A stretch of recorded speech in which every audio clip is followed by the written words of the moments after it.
talatuñu réew mi lañu xocc. Chers internautes de bakelinfo.com, nous sommes avec Lansana Gagné-Sarrou, directeur général de l'OFOR.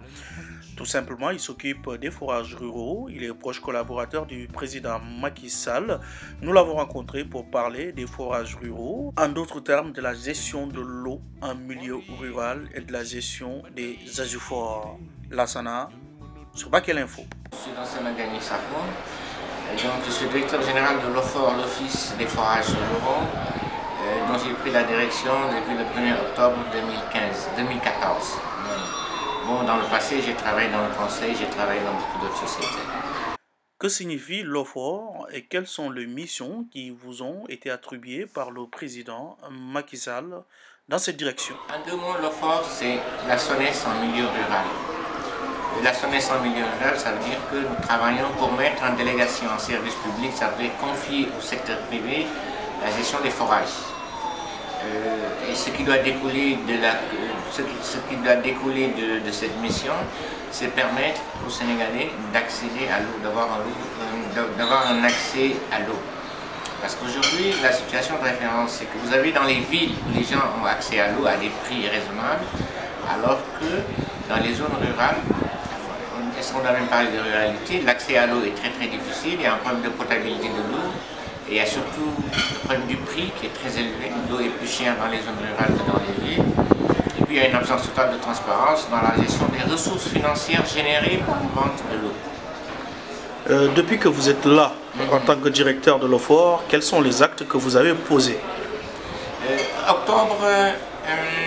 Octobre, février, ça fait 4 mois je pense. Ce qu'il faut savoir, c'est que les problèmes dans la gestion de l'eau sont structurels mais pas conjoncturels. C'est-à-dire les solutions, on doit les trouver à long terme. Cependant, ce que nous avons fait, nous avons déjà signé un contrat de délégation de service public avec un premier partenaire privé qui va donner de l'eau de façon permanente à 300 000 Sénégalais. Ce que nous avons fait également, nous sommes en train de dérouler des programmes de branchements sociaux.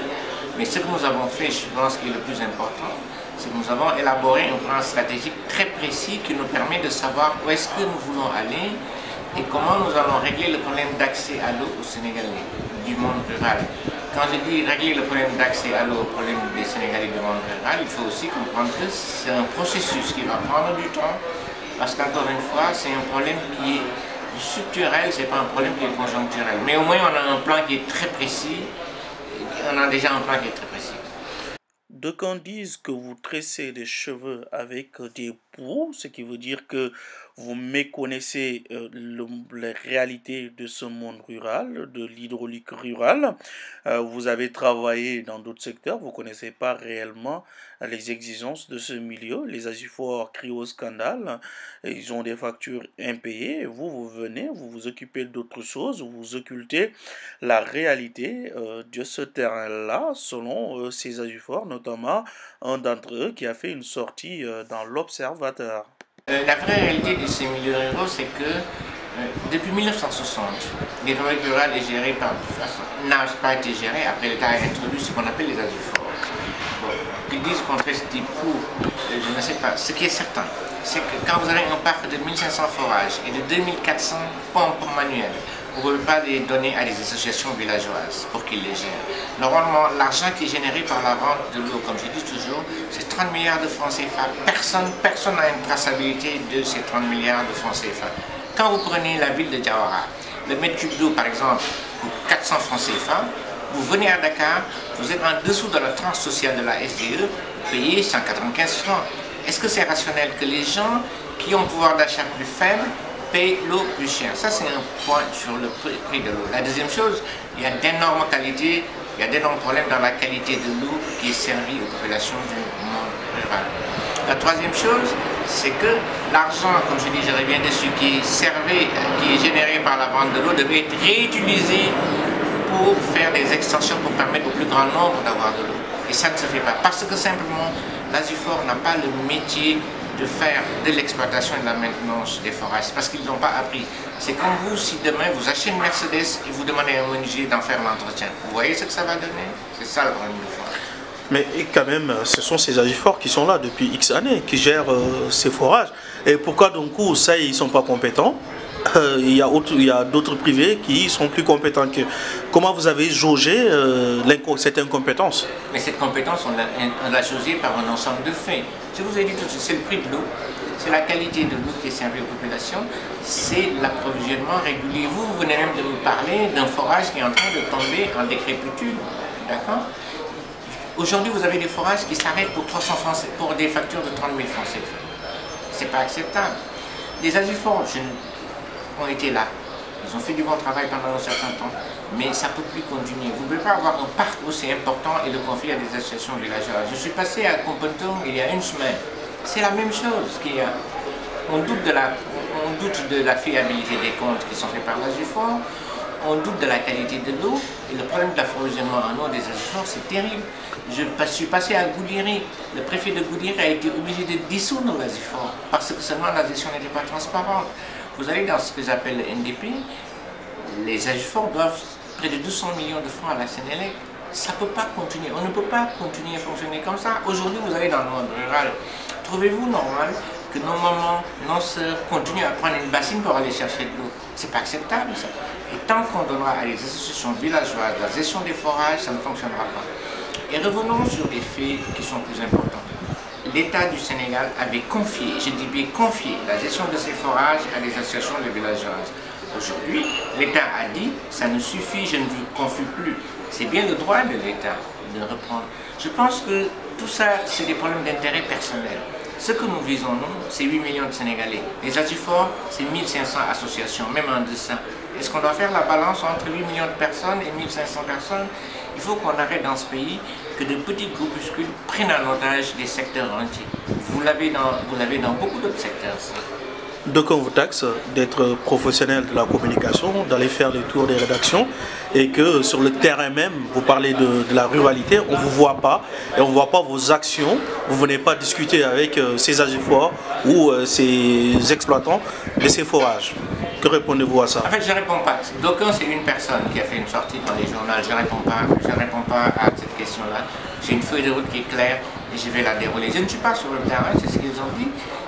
On a inauguré, on a fait démarrer il y a une semaine un forage à Inoumadi, un village. Depuis 1959, ces gens attendent le forage. Dans toute cette zone, on a inauguré 4, 5, 6 forages en introduisant un système de gestion transparent où l'Agifor ne touche plus à l'argent. Je ne fais pas le tour de la rédaction parce que cette bataille, c'est avant tout une bataille de communication. Il faut que l'opinion comprenne ce qui se passe. Je pense qu'il faut qu'on arrête que les gens prennent en otage un secteur. C'est aussi simple que ça. J'ai un seul objectif. On a 8 millions de Sénégalais qui sont des Sénégalais de seconde zone. Est-ce que vous pensez qu'on doit avoir des Sénégalais du monde rural et des Sénégalais du monde urbain? Ce n'est pas acceptable. Donc il faut expliquer ce que nous allons faire. Souvent on voit que les jeunes comme Tambacounda, Ziguinchor, c'est les parents pauvres hein, dans de nombreux secteurs. Aujourd'hui, comment l'OFOR s'occupe de ces territoires oubliés? Vous avez parfaitement raison. Ça aussi, vous voyez, ça c'est le problème des Agifor. C'est le problème de la gestion de l'économie rurale. Vous avez parfaitement raison. Il y a une répartition spatiale très déséquilibrée entre ce que j'appelle toute la boucle du sud. Vous montez de Goudiri, vous descendez, Tambacounda, Ziguinchor. C'est tout maintenant très bien coté en termes de forage. Mais tout ça, il faut arriver à le corriger. Mais on ne le corrigera pas en laissant des gens qui ne sont pas du métier gérer les forages. C'est ça qu'on le font. Ils vont s'accrocher, c'est normal, je comprends. Quand vous arrachez le fromage à quelqu'un, il ne va pas se laisser faire, il va utiliser toutes les armes pour se défendre. Mais encore une fois, un objectif qu'on a, il est simple, c'est donner de l'eau potable à 8 millions de Sénégalais. C'est pas autre chose. C'est un problème d'équité, c'est un problème de justice sociale, c'est pas autre chose que ça. Maintenant, quel est vraiment votre plan d'action? Dites-nous concrètement où est-ce que vous voulez aller. Où est-ce que je vais aller? Mon plan d'action, on a commencé à le dérouler, on a déjà signé un programme de mise en délégation en novembre 2014. En mai, on va signer un autre plan d'action, on va mettre en délégation toute la zone centre, c'est près de 2 millions de personnes. Et en décembre 2015, on va mettre en délégation une autre partie de Diawara, qu'on appelle le Faboli, où on vient récemment de faire un investissement de 3 milliards de francs CFA. Je vous dis 3 milliards de francs CFA pour doter d'eau dans toutes ces zones-là. On va la mettre en délégation de service. Après, toute la zone Tambacounda, toute la zone Tambacounda jusqu'à Ziguinchor, ce qu'on va faire, c'est renforcer l'accès à l'eau en faisant des branchements. Notre plan, il est clair, comme je vous ai dit. On a notre stratégie, c'est bien défini, nous sommes en train de dérouler cette stratégie. Et personne ne pourra nous divertir en réalité. Il y a des choses sur lesquelles je ne réponds même pas. Alors, je rebondis sur la question. Tout à l'heure, vous avez dit que la zone, il y a des zones qui seront très mal desservies en matière d'eau. C'est ça. Comment comptez-vous rehausser vraiment le niveau des infrastructures dans ces zones-là? Est-ce qu'il y a, même si ce n'est pas votre département, est-ce que vous avez porté en haut lieu ce manquement? Est-ce qu'il y a des programmes qui sont dans les tiroirs pour faire de nouveaux forages dans ces zones-là? Oui.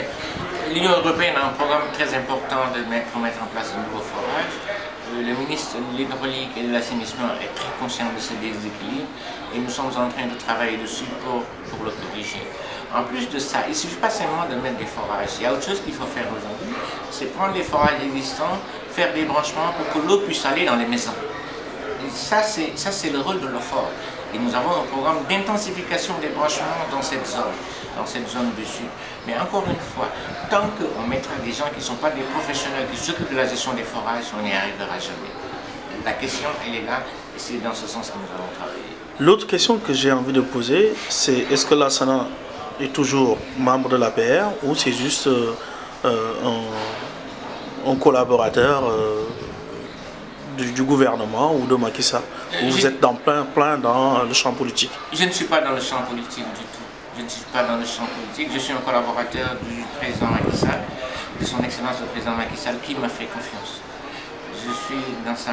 Ce qu'il faut dire, c'est que cette nomination, je ne la prends pas comme un aboutissement, je ne la prends pas comme une réussite, mais je la prends comme un sacerdoce. Cependant, ce qu'il faut dire, c'est qu'il n'y a rien de plus noble que de servir son pays, parce que c'est un pays qui t'a tout donné. Par ailleurs, également, on va dire qu'on voit Lassana, on voit plus les contributions de Lassana dans la presse sénégalaise. Est-ce que c'est pas parce que Lassana a été servi qu'on ne le voit plus critiquer en tout cas la gestion du gouvernement ou les manquements du gouvernement? Deux choses. Lassana n'a pas été servi. Lassana a été directeur général, véritable directeur général, et s'occupait de 8 pays, un budget qui fait 10 fois le budget de l'OFOR quand il avait 27 ans. Cette nomination, ce n'est pas une consécration. Vous n'allez plus me voir dans les critiques. Moi, je m'attends à ce que vous me voyez dans les résultats. C'est là qu'il faut me voir. Vous savez, la critique, elle est très facile. Quand vous dites que les gens ne savent pas faire, on vous dit venez faire. Si vous refusez, c'est que vous fuyez vos responsabilités. Mais si on vous dit venez montrer ce que vous savez faire, venez servir votre pays, vous devez le faire. Et on va vous juger sur une chose importante, les résultats. Qu'est-ce que vous êtes capable de donner? C'est ça le plus important pour moi. Vous ne verrez plus dans les contributions, mais vous allez me voir dans ce qui est réalisation. Quel est le dernier mot de Lassana Gagny Sakho? Le dernier mot de Lassana Gagny Sakho, c'est que nous travaillons pour 8 millions de personnes, nous travaillons pour 8 millions de Sénégalais. Nous croyons fondamentalement qu'il n'y a pas un Sénégal des villes et un Sénégal des campagnes. Tous les Sénégalais ont droit à l'eau. C'est un droit inaliénable et c'est un droit minimum qu'on doit donner à tout le monde. C'est ça notre bataille. Nous savons qu'il y aura des problèmes, nous savons qu'il y aura des gens qui vont essayer de freiner la marche, mais ils ne pourront rien du tout. Parce que la machine est déjà lancée et elle va arriver au bon port. Je répondis parce que je trouve que vous êtes toujours dans la véhémence, une posture va-t-en-guerre. Est-ce que vous ne pensez pas que ce soit un frein dans la réalisation de vos projets? Parce qu'il faut souvent du consensus. Il y a des choses qui ne sont pas négociables. C'est l'accès à l'eau aux populations. On ne peut pas négocier. C'est demain, c'est après-demain. Vous savez, vous pouvez manquer d'électricité, vous allumez la bougie. Mais quand vous manquez de l'eau, c'est très grave. Il y a des choses sur lesquelles on ne doit pas faire de compromis. C'est donner de l'eau aux populations. Le système est pris en otage par un ensemble de personnes. Il faut y aller, il faut foncer. Il y a des choses qui ne sont pas négociables. Et ça, c'est des choses qui ne sont pas négociables. Donner de l'eau potable aux populations. Merci beaucoup, Lassana Gagny Sakho.